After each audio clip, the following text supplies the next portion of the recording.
ukweli utaniweka huru. Mambo yalifanyika hovyo kabisa mwaka jana kwenye uchaguzi wa serikali za mitaa. Kuanzia mwanzo kwenye kuwaingua wagombea haiwezekani. Tena mnaondoa mambo ambayo hayapo kisheria wala kikanuni. Mheshimiwa Waziri, wewe ni mwanasheria.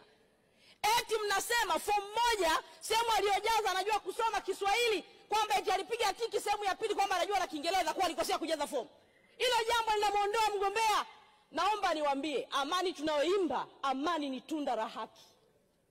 Tusipoiandaa haki, amani tutaimba hitaji kutumia mtutu wa bunduki.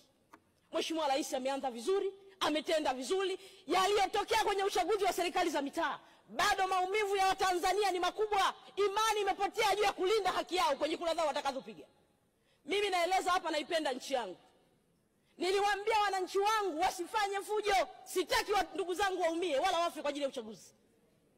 Mheshimiwa Mwenyekiti, kama kuna ajabu ilitokea, hata wale wachache waliotangazwa siku wanakwenda kuapishwa kwa hakimu, wanakutana na aliyeshindwa, anasema nimeagizwa na chama changu nije niape. Ni aibu ya taifa.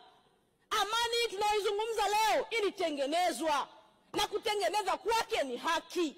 Tendeni haki. Mheshimiwa Rais amefanya mambo yake mazuri, wasubiri wananchi waamue na haki za watu zilindwe.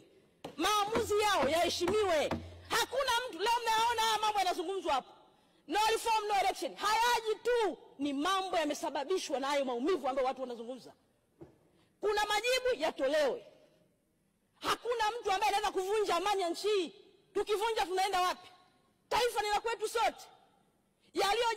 Yaliyojitokeza kwenye uchaguzi wa serikali za mitaa, tusione aibu kwamba tulikosea, tujisahihishe.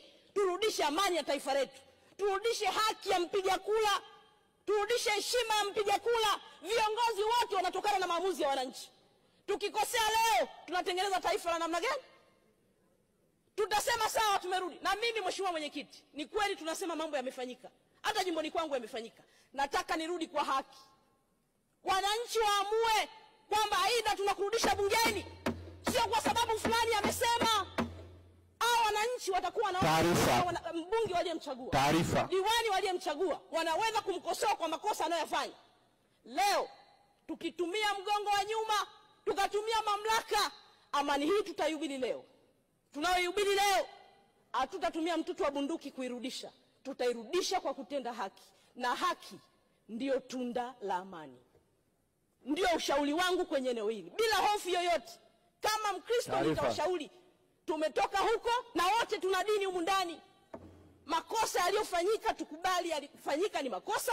Tuilinde nchi yetu kwa kutenda haki, na haki